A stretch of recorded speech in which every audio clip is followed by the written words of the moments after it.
These pop stars didn't just make music, they shaped a whole generation. Let's take a trip back and remember the stars who made the 70s so unforgettable. So, it's the mid-70s and you're flipping through channels when he shows up. Thin frame, red hair, cheekbones like razor blades. He looks straight into the camera and somehow, right at you. His name is David Bowie, and suddenly your heart is doing something weird. He isn't just hot, he's dangerous. There's glitter on his face, mystery in his eyes, and when he sings, it feels like a secret no one else is supposed to hear. He's strange, beautiful, and you can't stop watching. You hang his poster on your wall, not because your friends do, but because no one makes you feel the way he does. Songs like Young Americans and Golden Years don't just play. They slide into you. Every note, every look is electric. You don't know who Bowie really is, but part of you wants to follow him anywhere. Sadly, he passed away in 2016, just days after releasing Black Star, an album that felt like a goodbye wrapped in art. But just when the world lost one legend, another quietly stepped back into the spotlight. Paul wasn't loud or flashy. He didn't need to be. There was just something about him. The way he smiled, the way he looked right at the camera, it felt like he was singing just to you. After the Beatles, a lot of people didn't know what to expect. But then he showed up with wings, longer hair, a little rougher around the edges, and it hit different. Band on the Run came out, and people saw a new side of him. He was still sweet, still soft-spoken. But now there was something a little cooler, too. Today, Paul still tours. He still sings the old songs. His voice is older now, and he doesn't hit every note like he used to, but nobody cares. His hair's gone gray, his voice has aged, but somehow none of that matters. He's still Paul, and people still love him like it's 1973. However, he may still be Paul, still beloved, but something else was happening at the very same time, and it was impossible to ignore. Billy Joel wasn't the kind of guy you had on your wall because he was pretty, but there was something about him. When he sang, you listened. He sounded honest, like someone who'd been through stuff and just wanted to talk about it over a drink. Piano Man hit in '73, and by '74, it was everywhere. You couldn't escape it. And honestly, you didn't want to. It was sad and beautiful and kind of comforting. And that's what Billy did best. He didn't try to be perfect. He just told stories. Just the Way You Are, Scenes from an Italian Restaurant, Vienna. All songs that made you stop what you were doing and just feel. Today, Billy lives a quieter life. He's 75, remarried, and a dad to 2 young daughters. One is 8, the other is 6. He ended his garden residency in 2024, but still plays now and then. Mostly, he's just home on Long Island. I'm on a mission to reach 1,000 subscribers by the end of May. Could you help me reach it? But just when you thought it couldn't get more iconic, it did. Barry had the hair, the voice, the open shirt. You knew exactly who he was the second you saw him. He didn't have to do much. One look, one note, and people lost their minds. His falsetto made every song feel like it was about you. And when he moved, it was smooth and slow, like he owned the room. In the late 70s, the Bee Gees were everywhere. Night Fever, How Deep Is Your Love, Stayin' Alive. They owned the radio, the dance floor, everything. Now he's 78. Still has the hair, just a little grayer. He lives in Miami with his wife. His brothers are gone, and he talks about them a lot. You can hear it in his voice when he sings. And then there's someone else. Quieter, softer, but with a voice that could stop you in your tracks just the same. Cat Stevens wasn't loud. He didn't jump around on stage or wear anything flashy. But the moment his voice came through the radio, you listened. There was something real about him. He didn't sound like he was trying to impress anyone. He just sounded honest. Girls liked him. Not in a screaming, poster-on-the-ceiling kind of way.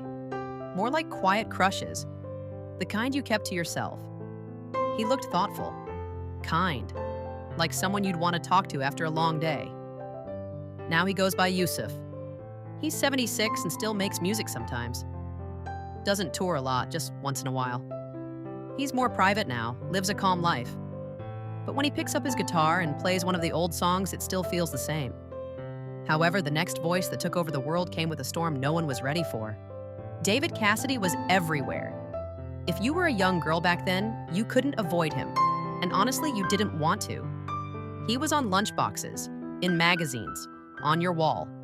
And when he looked into the camera on the Partridge Family, it kind of felt like he saw you.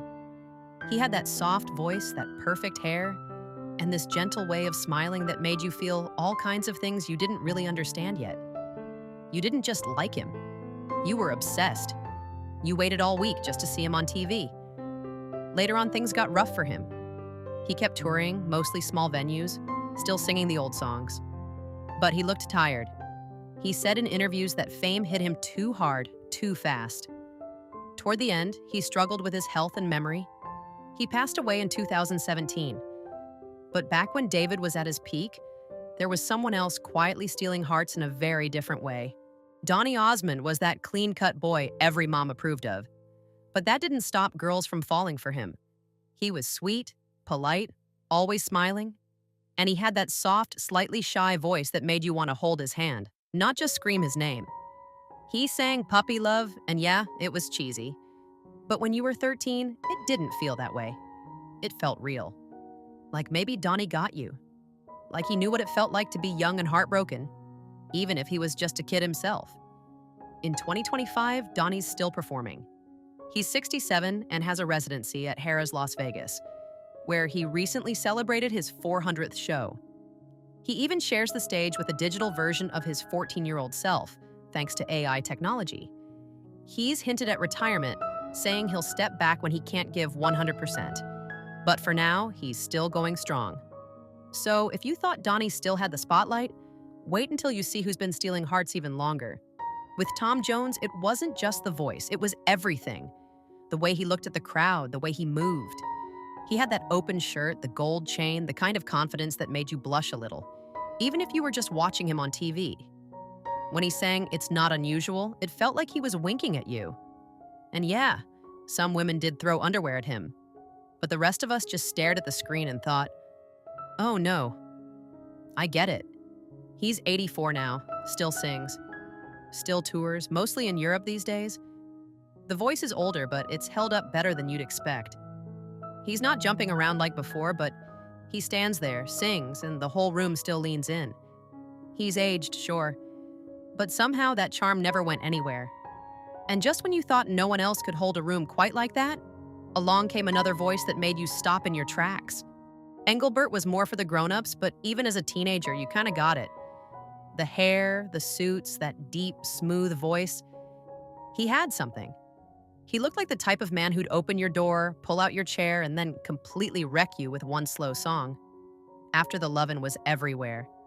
It was the kind of song your mom played when she cleaned the house, or when she was just in a mood. And yeah, you'd roll your eyes, but deep down, you understood why she liked him. He had that soft, romantic thing going on. Now he's 88, still doing shows, though not as many. He's slowed down a lot. He lost his wife a few years ago, and you can hear that in his voice now. It's more fragile. But when he sings those old ballads, people still get quiet. And just when the last note fades, someone entirely different steps into the spotlight. Leo Sayer had that big hair, the wide eyes, and a voice that didn't seem like it should come from someone so small. But when he sang, "You Make Me Feel Like Dancing," you couldn't help but smile. He had this energy, kind of wild, kind of sweet, that made him stand out. He wasn't the cool guy or the heartthrob, but there was something about him. He looked like someone who'd dance in the kitchen with you, not just on a stage, and when he sang "When I Need You," it felt honest. Like he actually knew what missing someone felt like. He's 76 now and still performs here and there, mostly in the UK and Australia. His voice is softer and the curls are white, but he's still out there doing what he loves. They weren't just pop stars, they were part of your life. On posters and mixtapes, on the radio during long drives. And this are the hottest actors from the 80s. Wondering how they are doing today? Click on screen. Oh, and don't forget to subscribe. Thank you.